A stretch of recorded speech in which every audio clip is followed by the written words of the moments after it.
Moltes gràcies, president, senyor comissari. La Unión Europea se construyó sobre 4 libertades: la libertad de circulación de trabajadores, la libertad de circulación de mercancías, la libertad de circulación de los servicios y la libertad de circulación de capitales. Sin embargo, hoy seguimos sin librarnos de los aranceles que las compañías telefónicas siguen imponiendo en el mercado interior. El pasado lunes 26 de septiembre, la Comisión vino a la Comisión de Industria para exponer su propuesta para acabar con el roaming a partir del 15 de junio del año que viene, cosa que significará un gran avance en la creación del mercado único europeo. A la batalla contra el roaming va a seguir la batalla para acabar con las elevadas y diferentes tarifas para llamar a otro país de la Unión desde nuestro país. Es evidente que nos hace falta construir un verdadero mercado digital común y de las telecomunicaciones.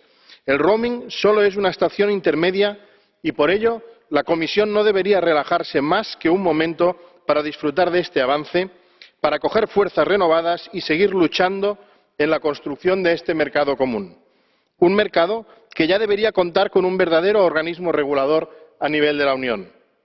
No entendemos cómo es posible que, dado que en la propuesta de la Comisión del 11 de septiembre de 2013 sobre precisamente el mercado único de las telecomunicaciones ya aparecía una posible solución para limitar los sobrecargos en las comunicaciones principales hacia otros países de la Unión, aún no haya una propuesta legislativa sobre la mesa sobre la que podamos trabajar. Moltes gràcies, senyor president.